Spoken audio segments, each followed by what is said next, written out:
आज सबसे पहले हम आपको एक ऐसे छात्र के बारे में बताएंगे जिसने सरकारी नौकरियों के लिए होने वाली भर्ती परीक्षाओं की पोल खोल कर रख दी है। और आज जब आप ये खबर सुनेंगे, देखेंगे, तो देश भर के छात्र, हमें डर है कि कहीं डिप्रेशन में ना चले जाएं, क्योंकि आज ये खबर देखने के बाद उन्हें ये पता चलेगा कि उनके साथ कितनी नाइंसाफी हो रही है और ईमानदारी से जो भर्ती होनी चाहिए थी उसमें सिर्फ बेईमानी ही बेईमानी है। जिस छात्र के बारे में आज हम आपको बता रहे हैं उसका नाम है नरेश बिश्नोई। इस छात्र ने वर्ष 2021 में राजस्थान पुलिस में सब इंस्पेक्टर की नौकरी के लिए हुई भर्ती परीक्षा में टॉप किया था, यानी ये पहले स्थान पर आया था। और यह उपलब्धि इसलिए भी बहुत खास थी क्योंकि उस समय सब इंस्पेक्टर और प्लेटून कमांडर की कुल मिलाकर 859 नौकरियों के लिए 7,95,000 छात्रों ने आवेदन दिया था और इन लगभग 8 लाख उम्मीदवारों में से इस छात्र की पहली रैंक आई थी। यह टॉपर था और पिछले साल यह छात्र राजस्थान पुलिस में सब इंस्पेक्टर बन भी गया। लेकिन अब स्पेशल ऑपरेशन ग्रुप की एक टीम ने इस छात्र को गिरफ्तार कर लिया है, यानी टॉप करने वाले छात्र को ही गिरफ्तार कर लिया। और यह खुलासा हुआ है कि इस छात्र ने क्वेश्चन पेपर लीक करके इस भर्ती परीक्षा में पहली रैंक हासिल की थी और अभी यह राजस्थान पुलिस एकेडमी में सब इंस्पेक्टर की पद की ट्रेनिंग कर रहा है, नौकरी की ट्रेनिंग ले रहा है। और अब जांच टीम ने इसे गिरफ्तार कर लिया है और इस भर्ती परीक्षा को लेकर आज और भी कई बड़े खुलासे हुए हैं जिन्हें सुनने के बाद आज आपका दिल टूट जाएगा। इनमें सबसे बड़ा खुलासा तो यह है कि जिन छात्रों ने सब इंस्पेक्टर की नौकरी के लिए इस परीक्षा को पास किया था उनमें से कम 50 छात्रों ने नकल की थी और ये नकल करके पास हुए थे। और ये नकल भी 2 तरह से हुई थी। क्या वो 2 तरह थे वो भी आपको दिखाते हैं।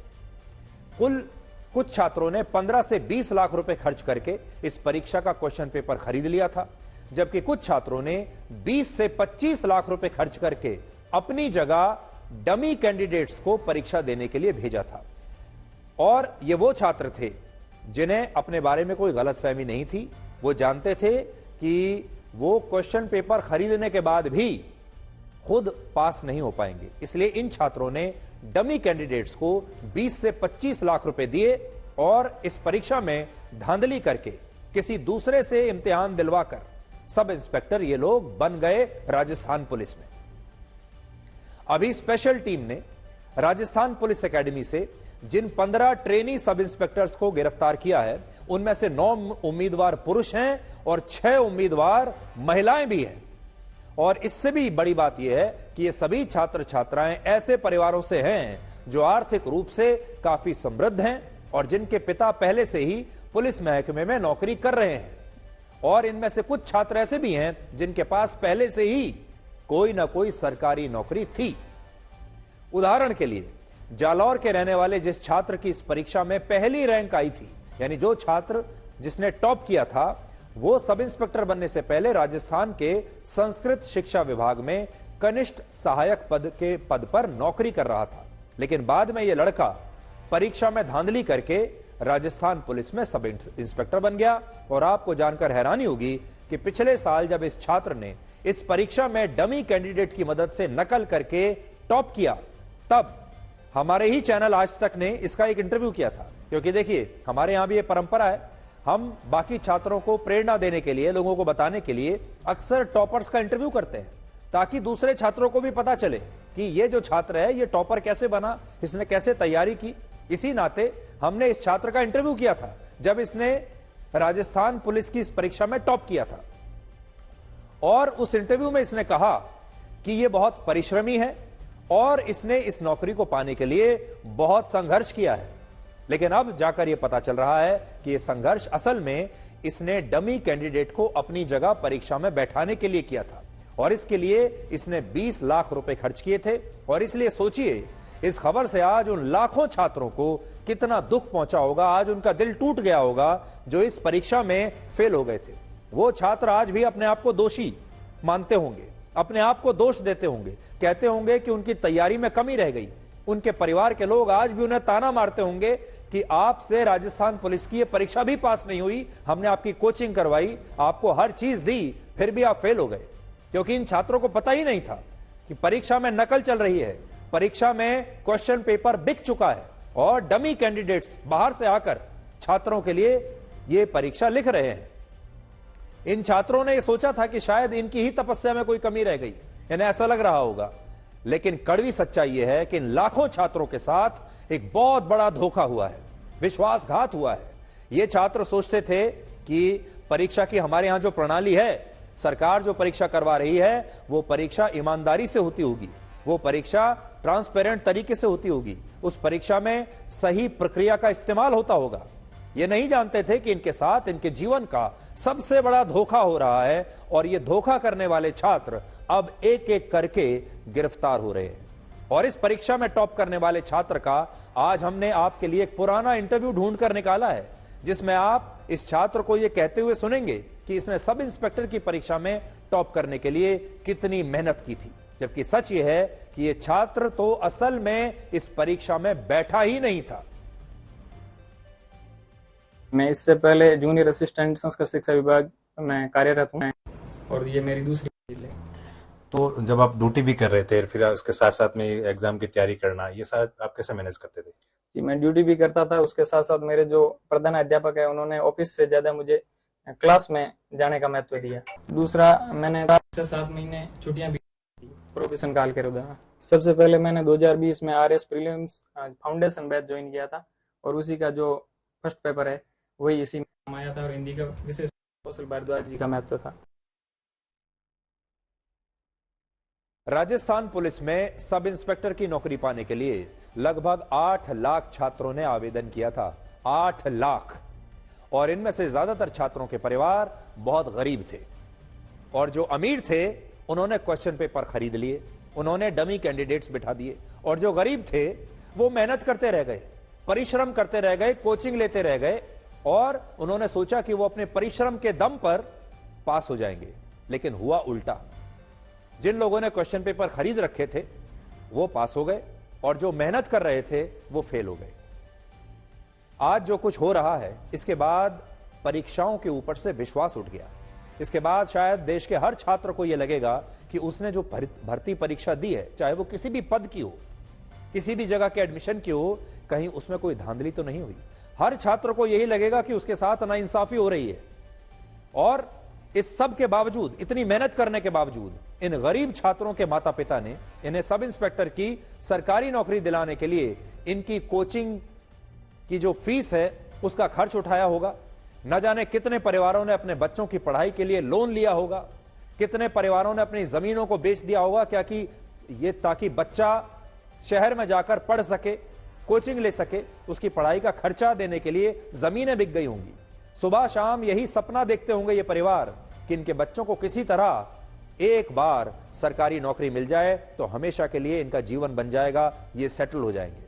हर परिवार, जो मिडिल क्लास परिवार होता है, वो ये सपना देखता है कि उसके बच्चे की सरकारी नौकरी लग जाए और वो अपनी जितनी जमा पूंजी होती है उसकी तैयारी के लिए बच्चे को उस पर खर्च कर देता है।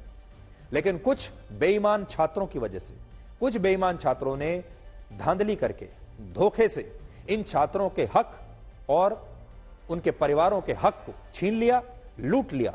और बड़ी बात यह है कि इस धांधली में हमारी पूरी व्यवस्था सिर्फ एक मजाक बनकर रह गई है। ये परीक्षाएं जो हैं, इनकी जो प्रक्रिया है, इस प्रक्रिया को पूरा करने के लिए हमने जितने बड़े बड़े लोगों को बनाकर, अफसरों को बैठाकर रखा है, शिक्षा मंत्रालय अलग बनाकर रखा है, शिक्षा मंत्री उनके ऊपर बैठे हुए हैं, मुख्यमंत्री बैठे हुए हैं, उन्होंने बड़े बड़े अफसरों को अलग अलग जगह पर बैठाया है ताकि ये जो भर्ती परीक्षाएं हैं ये ठीक से हो सके। सब के सब लाइन से फेल हो गए।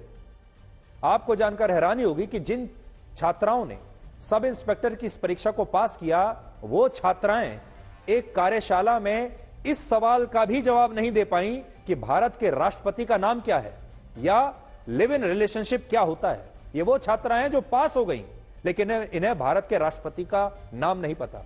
ये देखकर भी हमारा सिस्टम आंखें बंद करके बैठा रहा और किसी ने यह सोचा नहीं कि ये छात्राएं जब देश के राष्ट्रपति का नाम तक न जानती हों तो इन्होंने आखिर ये सब इंस्पेक्टर की परीक्षा पास कैसे की।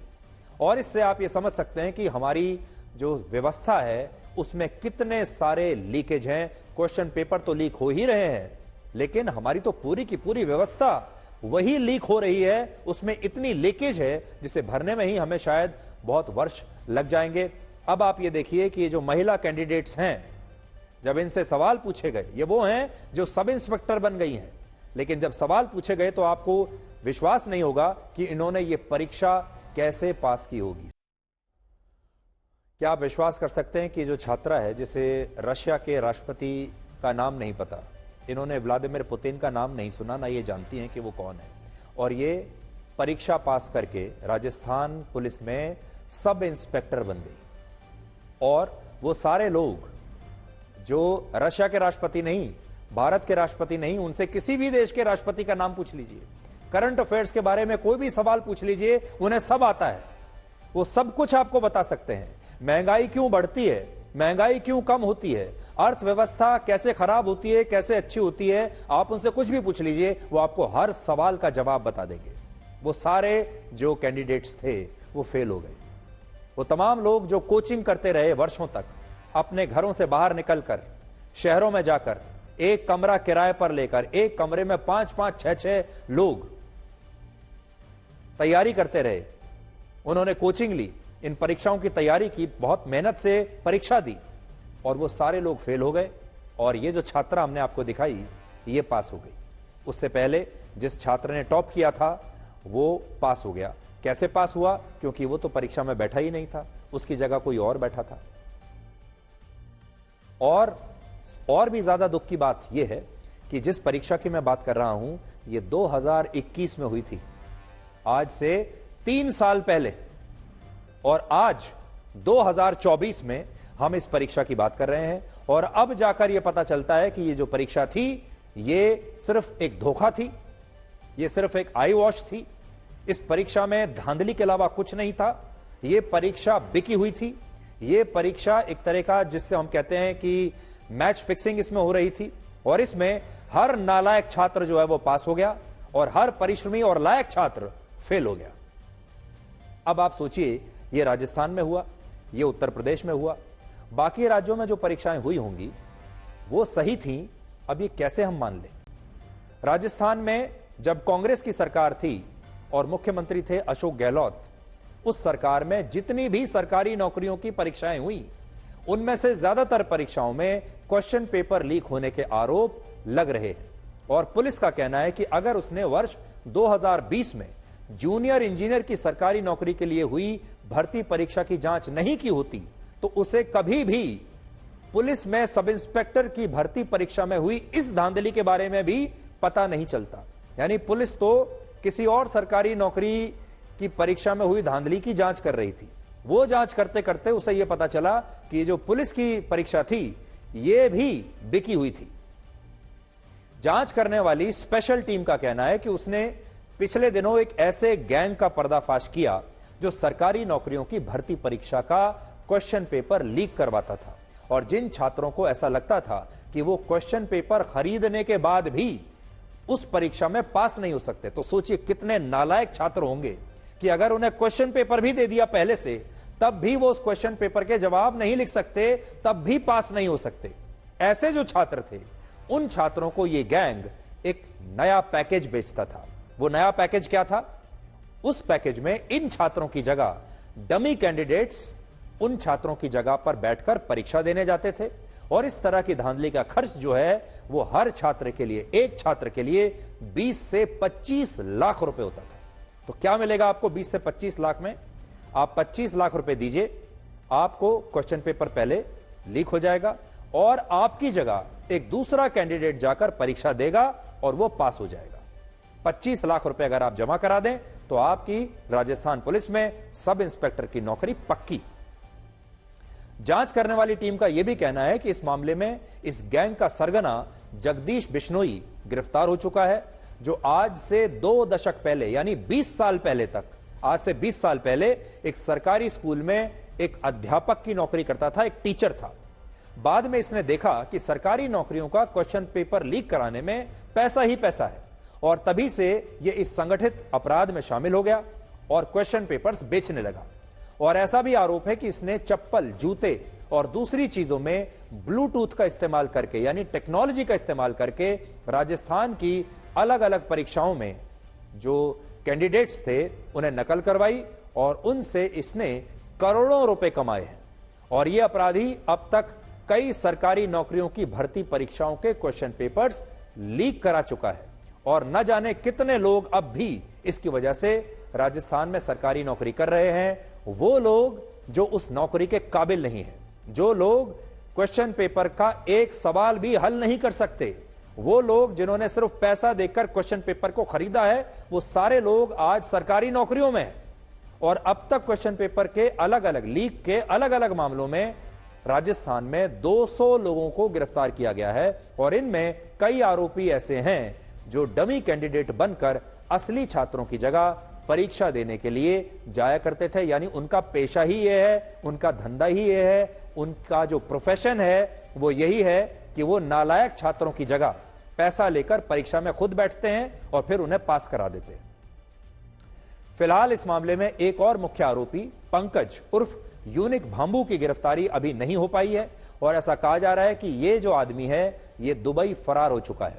और आपको यकीन नहीं होगा कि इस अपराधी ने कुछ समय पहले ही वन विभाग में फॉरेस्टर की नौकरी के लिए परीक्षा पास की थी, जहां इसकी ट्रेनिंग हो रही थी। अभी ये ट्रेनिंग चल रही थी इसकी, और जब ये ट्रेनिंग के लिए जाता था तो उस ट्रेनिंग में शामिल होने के लिए ये 50 लाख रुपए की गाड़ी में बैठकर जाता था, जबकि ट्रेनिंग में इसे सिर्फ 18,000 रुपए प्रति महीने की तनख्वाह मिलती थी। तो सोचिए, 18,000 रुपए तनख्वाह है इसकी और 50 लाख की गाड़ी में यह जाता था। बड़ी बात यह है कि इसके बावजूद कभी भी किसी ने इस व्यक्ति से यह सवाल नहीं किया कि इसके पास इतना पैसा कहां से आ रहा है, इतनी महंगी गाड़ी इसने कहां से खरीदी। और यहां बात सिर्फ इस एक अपराधी की नहीं है। पुलिस ने क्वेश्चन पेपर लीक कराने के आरोप में हर्षवर्धन कुमार मीणा को भी गिरफ्तार किया है, जिसका दौसा में एक आश्रम है और इस आश्रम में यह आरोपी लोगों को बाबा बनकर प्रवचन दिया करता था। ये उसी के आश्रम की तस्वीरें शुरू में हमने आपको दिखाई थी। ये तो थाने की तस्वीरें हैं जो अभी आप देख रहे हैं, लेकिन शुरू में आपने देखा होगा जिस आश्रम की तस्वीरें आप देख रहे थे ये उसी का आश्रम है। हकीकत में असल में ये कोई बाबा नहीं है, ये कोई संत नहीं है, ये कोई सन्यासी नहीं है। इसका असली काम है सरकारी नौकरियों का क्वेश्चन पेपर लीक कराना। 2021 में सब इंस्पेक्टर की भर्ती हुई थी। उस भर्ती में जो पेपर आउट करके और पढ़ा के जिनको सब इंस्पेक्टर में सक्सेसफुल कराया गया, ऐसे 20 लोग आइडेंटिफाई हुए हैं। इन जो गैंग के जो लोग हैं जो जुड़े हुए और इनसे सघन पूछताछ हुई है और उन्होंने जो जानकारी दी उसी जो विभिन्न जानकारियाँ हैं उनको एक साथ इकट्ठा करके हम इस निष्कर्ष पे पहुँचे और नया FIR दर्ज हुआ और उसी में जिन जो संदिग्ध लाभार्थी हैं उनको आज इकट्ठा करके उनसे सघन पूछताछ टीम कर रही है। राजस्थान की इस घटना से आप यह समझ सकते हैं कि सरकारी नौकरियों की परीक्षा में क्वेश्चन पेपर लीक होने का यह मुद्दा अब सिर्फ 1 या 2 राज्यों तक सीमित नहीं रह गया है। यह कोई बात उत्तर प्रदेश की या राजस्थान की नहीं है, बल्कि यह मुद्दा हर राज्य से जुड़ा हुआ है। यह एक राष्ट्रीय मुद्दा बन चुका है और क्वेश्चन पेपर लीक की यह बीमारी अब बहुत गंभीर रूप ले चुकी है। यह हमारे देश में ऐसा लगता है जैसे कैंसर की बीमारी की तरह हो चुकी है, जिसका इलाज बहुत मुश्किल है। आपको याद होगा पिछले ही महीने हमने उत्तर प्रदेश पुलिस में कांस्टेबल की भर्ती परीक्षा का क्वेश्चन पेपर लीक होने पर आपके लिए, इस देश के छात्रों के लिए एक मुहिम चलाई थी, जिसका आपने बहुत समर्थन किया और उसका नतीजा भी बहुत अच्छा निकला। इस मुहिम के बाद उत्तर प्रदेश की सरकार ने उस भर्ती परीक्षा को रद्द कर दिया था और आज उसी मामले में उत्तर प्रदेश के पुलिस भर्ती बोर्ड की अध्यक्ष रेणुका मिश्रा को उनके पद से हटा दिया गया है और अब उनकी जगह राजीव कृष्ण को इस बोर्ड को की जिम्मेदारी सौंपी गई है उन्हें। और यह वो बदलाव है जो हमारी और आपकी इस मुहिम से इस व्यवस्था में आया है। लेकिन यह लड़ाई अभी खत्म नहीं हुई है, यह लड़ाई अभी बहुत लंबी है और यह बात हम इसलिए कह रहे हैं क्योंकि पिछले कुछ वर्षों में हमारे देश में 25 से ज्यादा सरकारी नौकरियों की परीक्षाओं के क्वेश्चन पेपर लीक होने के आरोप लग चुके हैं और इनमें से कई भर्ती परीक्षाएं पिछले 2 वर्षों में रद्द भी हो चुकी हैं। और उनकी ये लिस्ट आज अभी मैं आपको बड़ी स्क्रीन पर, आप देखिए, आपको टीवी पर मैं बड़ी स्क्रीन पर दिखाता हूं। आप देखिए, ये वो भर्ती परीक्षाएं हैं जिनके पेपर हाल ही में लीक हुए हैं। लीक होने के आरोप इन भर्ती परीक्षाओं में लगे हैं।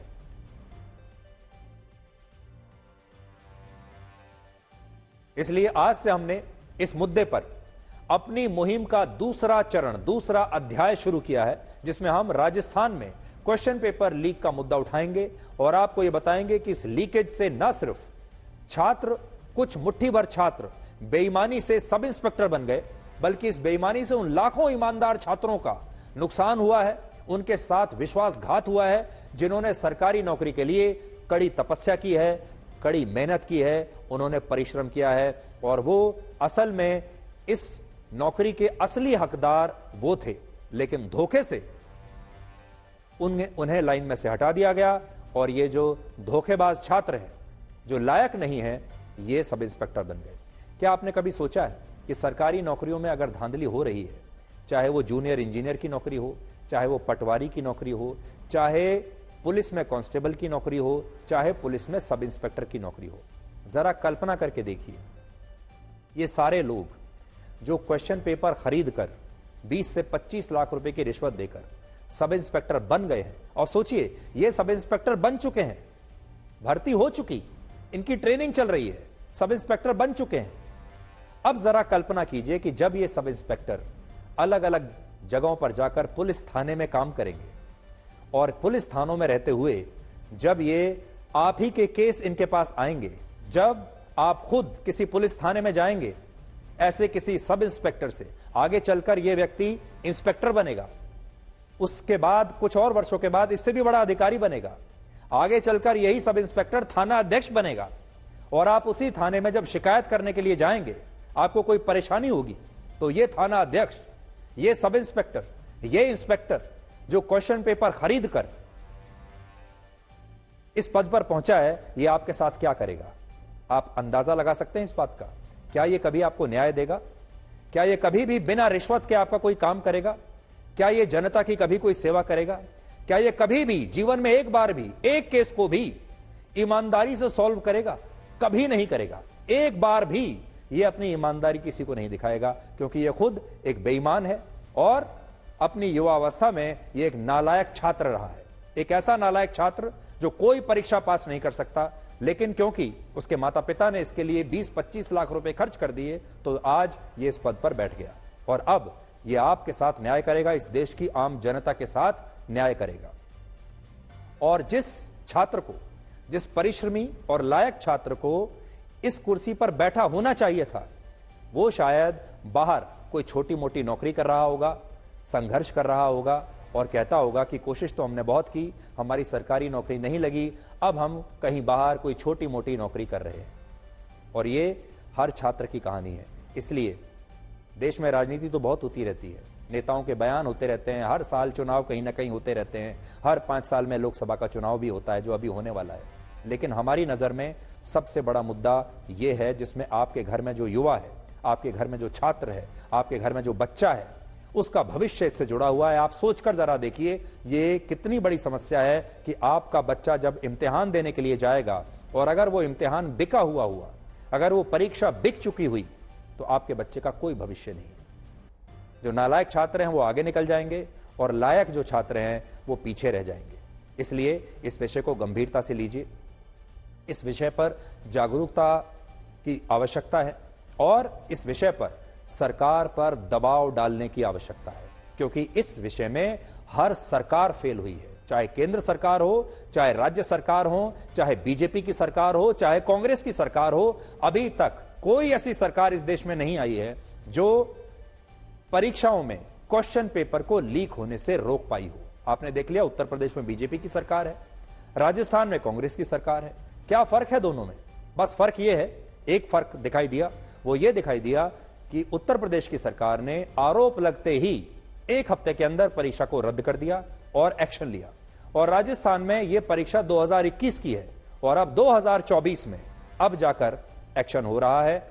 और अब हम ये मांग करेंगे कि ये जो सारी परीक्षाएं हैं इन्हें जल्द से जल्द रद्द किया जाए। आज हम राजस्थान सरकार से ये मांग करते हैं। अब आपको ये बताएंगे कि क्या विपक्षी दल भगवान श्री राम और हिंदू धर्म का अपमान करके लोकसभा का चुनाव जीतना चाहते हैं? कहीं ऐसा तो नहीं है कि प्रधानमंत्री मोदी की आलोचना करते करते, प्रधानमंत्री मोदी का विरोध करते करते ये विपक्षी नेता अब भगवान श्री राम का ही विरोध करने लगे हैं। तमिलनाडु की डीएमके पार्टी के सांसद और यूपीए सरकार में मंत्री रहे ए राजा ने अपने एक नए बयान में कहा है कि उन्होंने रामायण और भगवान श्री राम पर उन्हें विश्वास नहीं है और वो हनुमान जी को भी भगवान नहीं मानते, और उन्होंने खुद को भगवान राम का शत्रु बताया और भगवान राम के लिए अपशब्दों का भी उन्होंने अपने भाषण में प्रयोग किया है। डीएमके वही पार्टी है जिसके नेता उदयनिधि स्टालिन ने हिंदू धर्म की तुलना डेंगू और मलेरिया से की थी, और डीएमके पार्टी के सांसद सेंथिल कुमार ने उत्तर भारत के लोगों को गाय और गौमूत्र तक सीमित बताया था।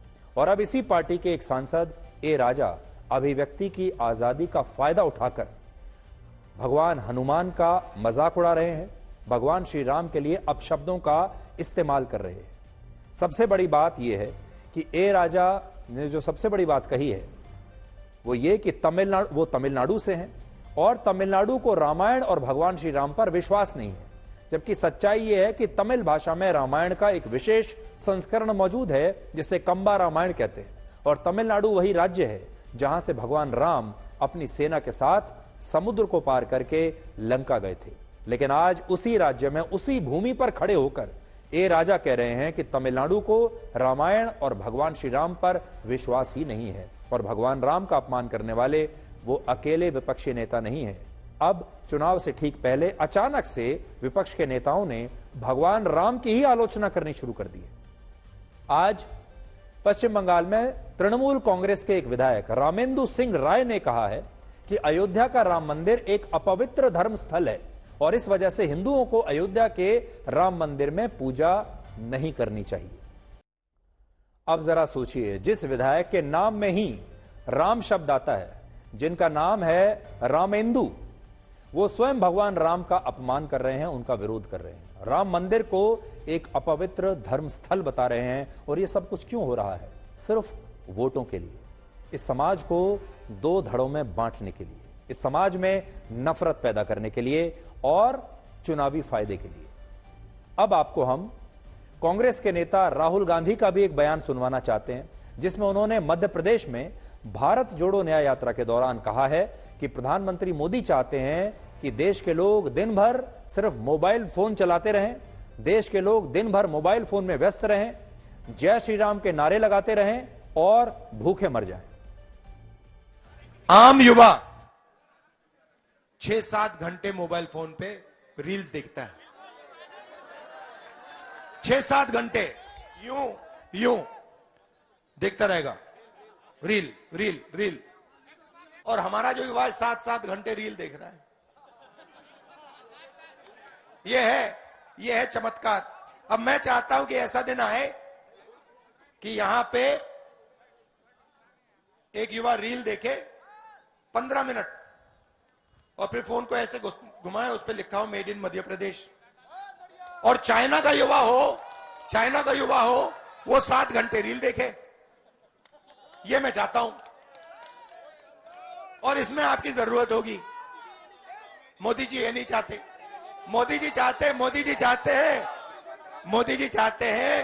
कि आप मोदी जी चाहते कि आप दिन भर मोबाइल पे रहो, जय श्री राम बोलो और भूखे मर जाओ। यह है। राहुल गांधी को देश के युवाओं की चिंता है और उन्हें इस बात की चिंता है कि हमारे देश के युवा इंटरनेट पर या मोबाइल फोन पर बहुत ज्यादा समय बर्बाद कर रहे हैं, रील्स देखते रहते हैं दिन भर या रील्स बनाते रहते हैं। ये चिंता बिल्कुल जायज है। ये बात हम भी आपके सामने कई बार कह चुके हैं कि हमारे देश के युवा जरूरत से ज्यादा समय मोबाइल फोन पर बिता रहे हैं, रील्स बनाने में या रील्स देखने में अपना समय बर्बाद कर रहे हैं। बात बिल्कुल सही है, लेकिन इस समस्या का भगवान श्री राम से क्या संबंध हो सकता है? इस समस्या का राम मंदिर से क्या संबंध हो सकता है? इस समस्या का जय श्री राम के नारे से क्या संबंध हो सकता है? और इस समस्या का को यह कहना कि देश के लोग मोबाइल फोन में व्यस्त रहें, मोदी जी चाहते हैं कि मोबाइल फोन में व्यस्त रहें, जय श्री राम के नारे लगाते रहें और भूखे मर जाएं, इन तीनों चीजों का आपस में कनेक्शन क्या है? यह बात हमें समझ में नहीं आई। अब देखिए, तृणमूल कांग्रेस के एक और सांसद और एक जमाने में बड़े मशहूर एक्टर रहे शत्रुघ्न सिन्हा ने भी कहा है कि अयोध्या में 22 जनवरी को भगवान राम की प्राण प्रतिष्ठा का जो कार्यक्रम हुआ था वो बीजेपी का एक पब्लिसिटी स्टंट था और अब अयोध्या में हर दिन 1000 लोग भी राम मंदिर के दर्शन के लिए नहीं जा रहे हैं। हर रोज वो ये कह रहे हैं कि 1000 श्रद्धालु भी अब राम मंदिर नहीं पहुंच रहे हैं, यानी राम मंदिर को लेकर जो पूरा क्रेज था, जो हाइप थी, जो भक्ति थी, वो सब अब ढल चुकी है, समाप्त हो चुकी है और अब कोई राम मंदिर नहीं जा रहा। पहले 5 लाख लोग पहुंचे, 5 लाख। हालांकि मंदिर निर्माण में देखा होगा, किसान नहीं थे, गरीब नहीं थे, आम इंसान नहीं थे, बड़े बड़े धन्ना सेठ लोग थे, उनको बुलाया गया था, बड़े बड़े कॉर्पोरेट हाउसेस को बुलाया गया था, बड़े बड़े कलाकार लोगों को बुलाया गया था, स्टार लोगों को बुलाया गया था, आम आदमी को नहीं बुलाया गया। इतना प्रचार के बावजूद, सर आप भी सुनिए गौर से, पहले दिन 5 लाख लोग पहुंचे वहां पे प्रचार के बाद, दूसरे तीसरे दिन 3 लाख, संख्या बहुत कम हो गई।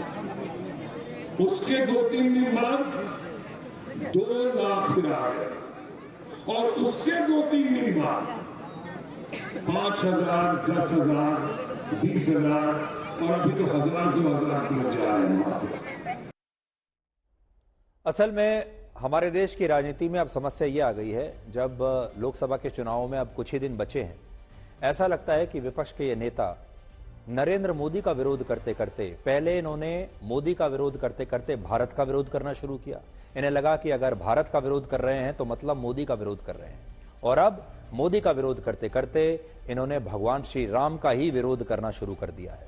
उससे भी बड़े दुख की बात यह है कि ये सारे नेता जो आज भगवान श्री राम के लिए इतने अपशब्द कह रहे हैं, राम मंदिर को अपवित्र बता रहे हैं, कह रहे हैं राम मंदिर कोई जाना नहीं चाहता, राम मंदिर में अब कोई भीड़ नहीं है श्रद्धालुओं की, ये सारे लोग खुद हिंदू हैं। सोचिए, शत्रुघ्न सिन्हा का नाम भगवान श्री राम के छोटे भाई शत्रुघ्न से प्रेरित है, उनका तो नाम ही वही है। उन्होंने अपने पुत्रों का नाम भी लव और कुश रखा है। शत्रुघ्न सिन्हा के जो 2 बेटे हैं उनका नाम लव और कुश है, जो भगवान श्री राम के बेटों का भी नाम था। लेकिन इसके बावजूद आज वो स्वयं भगवान राम और उनके मंदिर का अपमान कर रहे हैं। और सबसे बड़ी बात यह है कि जिन्होंने राम मंदिर को लेकर आज उन्होंने राम मंदिर को लेकर आज एक बहुत बड़ा झूठ बोला है। जो आज उन्होंने बात कही है, भाषण में उन्होंने जरूर कुछ कह दिया, लेकिन ये तथ्य जो उन्होंने आज दिए हैं कि राम मंदिर में कोई नहीं जा रहा, ये तथ्य बिल्कुल गलत हैं। और आज हम सही तथ्य, सही आंकड़े आपके सामने पेश करेंगे और हम चाहेंगे कि शत्रुघ्न सिन्हा साहब भी, हम उनका बड़ा सम्मान करते हैं, उनकी इतनी बड़ी बड़ी फिल्में हमने देखी हैं, उनका एक शानदार करियर रहा है, एक शानदार ट्रैक रिकॉर्ड रहा है, पूरे देश में एक अभिनेता के तौर पर उनका एक बहुत सम्मान है। वो चाहते तो स्थिति से बच सकते थे, वो चाहते तो वो नरेंद्र मोदी की आलोचना करते, उनकी नीतियों पर आलोचना करते, सरकार ने जो काम किया है उस पर आलोचना करते, देश हित से जुड़े जो मुद्दे हैं उन पर आलोचना करते, लेकिन भगवान राम को बीच में लाना, यह बात समझ में नहीं आई। शत्रुघ्न सिन्हा का कहना है कि अब 1000 लोग भी हर रोज राम मंदिर के दर्शन करने के लिए अयोध्या नहीं पहुंच रहे, जबकि सच्चाई यह है कि अयोध्या में अब भी हर दिन औसतन 2 लाख लोग राम मंदिर के दर्शन करने पहुंच रहे हैं। और अगर मैं कल ही के आंकड़े आपको बताऊं, कल के यानी 4 मार्च को भी 1,75,000 लोगों ने राम मंदिर जाकर अयोध्या में भगवान श्री राम के दर्शन किए हैं। 1,75,000 लोग, जिसको कि शत्रुघ्न सिन्हा कह रहे हैं कि अब वहां दिन में 1000 लोग भी नहीं जा रहे। और राम मंदिर में भीड़ की ये तस्वीरें जो अब मैं आपको दिखा रहा हूं, ये आज की तस्वीरें हैं। और फिर से हम ये कहेंगे कि हम शत्रुघ्न सिन्हा साहब को आज आमंत्रित करते हैं और आपसे भी कहेंगे कि किसी ना किसी तरीके से हम चाहेंगे कि ये वीडियो उन तक पहुंच जाए, ताकि वो देख लें। आज की तस्वीरें हैं, कोई पुरानी तस्वीर नहीं दिखा रहे, हफ्ते 10 दिन 1 महीने की। आज की तस्वीरें हैं ये राम मंदिर की, जिनसे आप समझ सकते हैं कि शत्रुघ्न सिन्हा को शायद राम मंदिर के बारे में सही जानकारी नहीं दी गई है, शायद किसी विपक्षी नेता ने उन्हें गलत जानकारी दे दी, या जिसने उनका भाषण लिखा है उसने गलत जानकारी लिख दी है। वो चाहें तो आज राम मंदिर से हमारी इस लेटेस्ट नई अपडेटेड रिपोर्ट को देख सकते हैं जो आज की है।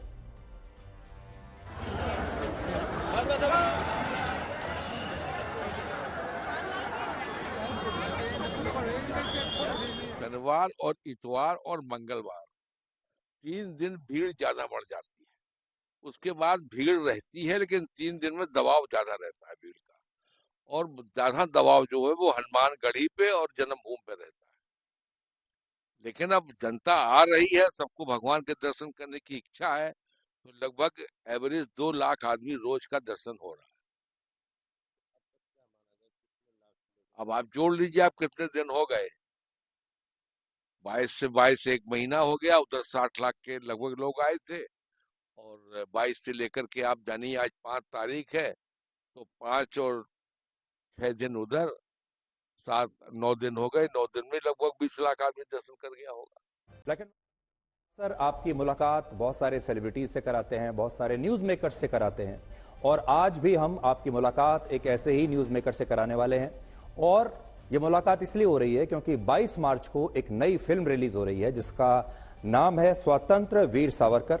ये फिल्म वीर सावरकर पर बनी है, और इस फिल्म में वीर सावरकर की भूमिका निभा रहे हैं मशहूर एक्टर रणदीप हुड्डा।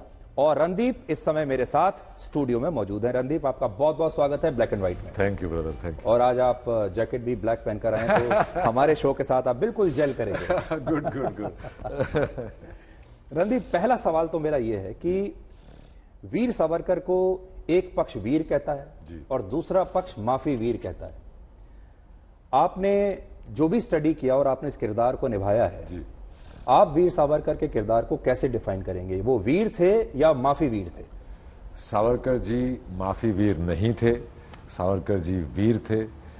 वो जो उन पे ऊपर माफी वीर की जो आलोचना होने लगी है, जब से कांग्रेस पार्टी थोड़ा सा कम वोटों में रही है और बीजेपी का बढ़ावा हो रहा है, तब से उनको माफी वीर, क्योंकि वो हिंदुत्व के आइडियोलॉग थे, हिंदुत्व के फादर थे, तो उनके ऊपर लालचना लगाने से उन्हें लगता है कि ऑपोजिशन मतलब दूसरी पार्टी पे लालचना लगेगी, तब से उन्होंने माफी वीर का ये चक्कर शुरू किया है। उनको ये लगता था कि मेरा यहाँ पे रह के भूखे मर जाना या इनके पनिशमेंट के अंदर मर जाना, मैं देश के लिए मैं कुछ नहीं कर पाऊंगा, तो वो चाहते थे कि वो बाहर आए। तो ये जो माफी है, ये स्ट्रेटेजी थी, ये रणनीति थी, या उन्होंने दिल से ही माफी मांगी? दुश्मन को किए हुए वादे निभाए नहीं जाते, और अंग्रेजों को ये पता था, नहीं तो उन्होंने छोड़ क्यों नहीं दिया। वीर सावरकर पर बहुत कांग्रेस बीजेपी होता है जी। कांग्रेस उनके खिलाफ है, बीजेपी उनके पक्ष में है। चुनाव से ठीक पहले 22 मार्च को आप ये फिल्म लेकर आ रहे हैं और 1 महीने के बाद चुनाव है जी। अब आपके ऊपर ये आरोप लगेगा कि ये प्रोपेगेंडा फिल्म है। जी बिल्कुल लगेगा। दूसरा, आप बीजेपी के लिए काम कर रहे हैं, और लोग आपसे ये भी कहेंगे कि अब ऐसा लगता है आप भी बीजेपी में मोदी के परिवार का हिस्सा हो गए। आप भी सोशल मीडिया पर लिख दीजिए रणदीप हुड्डा मोदी का परिवार। मुझे बिल्कुल उसमें आशंका नहीं है लिखने में, मुझे कोई वो नहीं है। मोदी जी बहुत बढ़िया काम कर रहे हैं और हम उनके फैन हैं, ऐसी बात नहीं है। पर ये पिक्चर को प्रोपेगेंडा पिक्चर बोलने की बजाय मैं कहूंगा ये एंटी प्रोपेगेंडा पिक्चर है। चुनाव से 1 महीना पहले आप हिंदुत्व की डोज दे रहे हैं, वीर सावरकर की डोज लोगों को दे रहे हैं, इससे आप बीजेपी की मदद ही कर रहे हैं। देखिए, मैं देश की मदद कर रहा हूं। मैं देश के सबसे बड़े क्रांतिकारियों में से एक क्रांतिकारी की कहानी लोगों तक लाना चाह रहा हूं। हाल ही में बहुत सारी फिल्में ऐसी आई जिन पर आरोप लगा कि ये प्रोपेगेंडा फिल्म्स हैं। आपके शब्दावली में एंटी प्रोपेगेंडा फिल्म है, जैसे कश्मीर फाइल्स या केरला फाइल्स, फिर अभी थोड़ी दिन पहले आर्टिकल 370 आई है, अब वैक्सीन वॉर आई, अब आपकी फिल्म आ रही है जी। ये इस तरह की फिल्म बनाने के लिए क्या पैसा सरकार देती है? जी नहीं, मैंने तो अपना ही लगाया है, और मैं 2 साल से ये पिक्चर बना रहा हूँ, बहुत तकलीफ में रहा हूँ। मेरे को ऐसा लगता है मेरी 2 साल की काला पानी की सज़ा हो गई थी, पर अब वो सावरकर जी की हिस्ट्री, उनकी स्टोरी, और मैं भी उससे जेल से बाहर निकलेंगे। बहुत मुश्किलों से मैंने ये पिक्चर बनाई है, और इसको अगर आप प्रोपेगेंडा पिक्चर का नाम देना चाहें तो आप दे सकते हैं, मुझे कोई आपत्ति देखिए, नहीं। अपना पैसा कोई भी व्यक्ति लगाता है, आप एक्टर भी हैं, लेकिन पैसा लगाने से पहले आप एक बिजनेस मॉडल भी देखते हैं कि मेरे पैसे का होगा क्या। आपने अपना पैसा लगाकर ये फिल्म बनाई जी। तो कोई और फिल्म बनाते, सलमान खान को लेते, शाहरुख खान को लेते, कोई और बढ़िया कमर्शियल मसाला फिल्म बनाते। ये वीर सावरकर में आपने अपनी जेब से पैसा क्यों डाल दिया? जी, वो इसलिए डाला कि मैं एक तो इसमें ऑलरेडी इन्वॉल्व था। हाँ। दूसरा, अगर मैं अपने आप को, अपने कला को, या जो मैं कहना चाह रहा हूं खुद बैक नहीं करूंगा, तो how can I expect other people to back it? तो I put my money where my mouth is and it's okay. आप वैसे हरियाणा के जाट हैं। हरियाणा के जाटों के पास या तो ट्रैक्टर होता है, हल होता है, या फिर वो फौज में जाते हैं, हरियाणा पुलिस में जाते हैं, और नहीं तो वो हरियाणा रोडवेज में जाते हैं। जी जी। अब ये हरियाणा का एक जाट जो है कलाकार बन गया, आप भी पत्रकार बन गए। तो जाटों की भी मेरे ख्याल से लिमिटेशन जो हमारी सोच में रहती है कि यही काम करना है, अब बहुत खुल गया है। बहुत यंग लोग जर्नलिज्म में भी आ रहे हैं, फिल्मों में भी आ रहे हैं। तो ये एक जो वर्ण व्यवस्था का एक जो हमारा हिस्सा था कि भाई आप इस वर्ण के हैं तो यही काम करेंगे, वो हट गया है। जब आप बॉलीवुड में आए तो आपके अनुभव क्या थे? आप एक ऐसे स्टेट से जा रहे हैं जो वहां के लोग डिप्लोमेटिक तो बिल्कुल भी नहीं है, चमचागिरी बिल्कुल करना नहीं जानते हैं, और आप बॉलीवुड में जा रहे हैं जहां पूरा पार्टी सकट है। भाई आप जिसकी पार्टी में जाएंगे, जितनी ज्यादा आप PR करेंगे, सोशलाइजिंग करेंगे, उसके हिसाब से आपको काम मिलेगा। तो आपके शुरुआती अनुभव क्या रहे? मेरा शुरुआती अनुभव ये रहा था कि जब मैंने अपने पिताजी को बोला था कि मैं एक्टर बनना चाहता हूँ, वो मैंने ऑस्ट्रेलिया से बोला था, मैं वहाँ पढ़ रहा था, तो मेरे पिताजी ने मुझे बोला था भाई भांडी बनना है तो घर आ जा, कम से कम हमारे साथ तो रहेगा।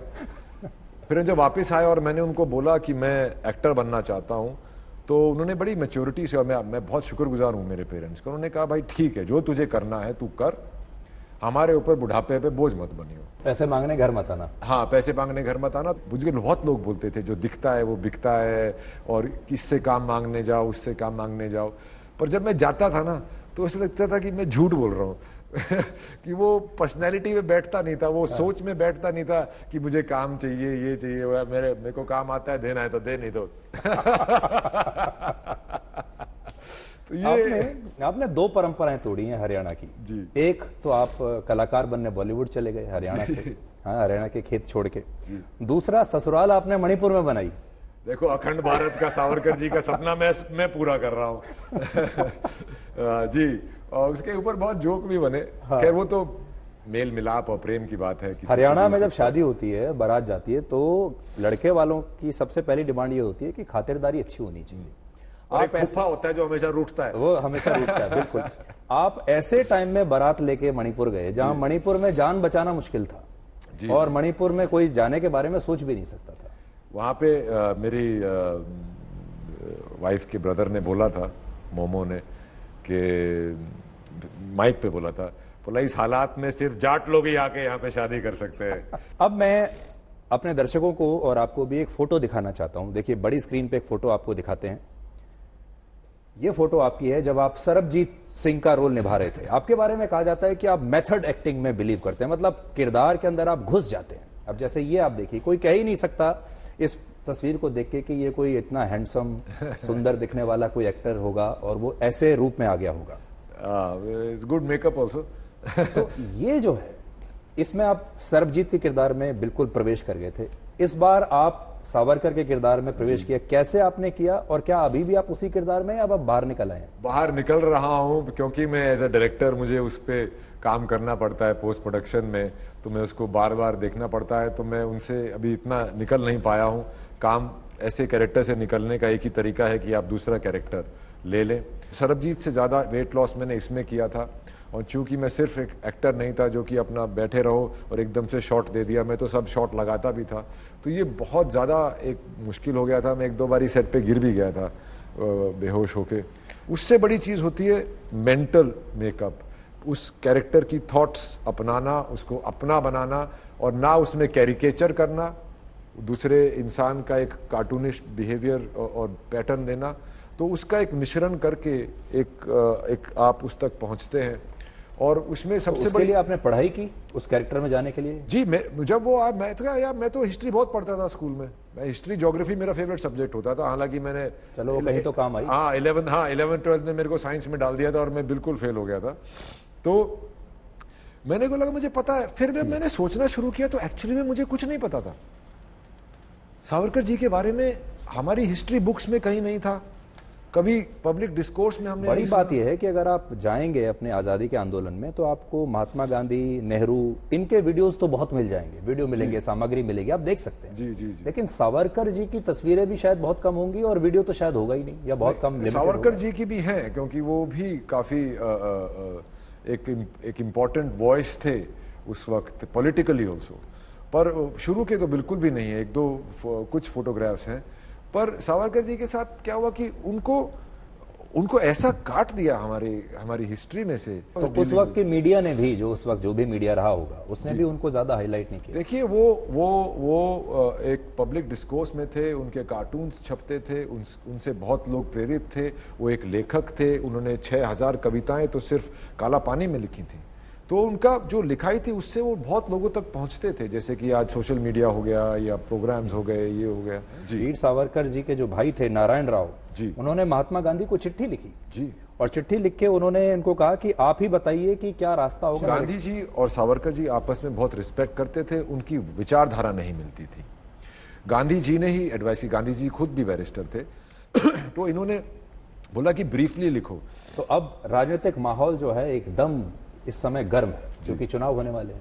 अब फिल्म आपकी आ रही है, तो आप ट्रोलिंग के लिए मेंटली तैयार हैं? आपने तो जमीन वमीन बेच के पिक्चर बनाई अपनी। जी मैं बिल्कुल तैयार हूं।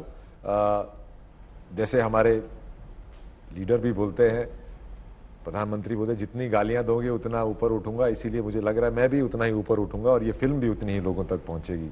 विचारधारा से ऐसा लगता है कि आप मोदी जी के समर्थक हैं, उन्हीं के परिवार का हिस्सा है। बिल्कुल, मैं मोदी जी का बहुत फैन है, बहुत स्ट्रांग लीडर हैं और बहुत उनका डिसिप्लिन और उनकी विचारधारा और उन्होंने उनकी जो पॉजिटिव थिंकिंग, इंटरनेशनल रिलेशंस और ये सब, उन्होंने हिंदुस्तान की छवि को बहुत ऊपर लेके आए हैं।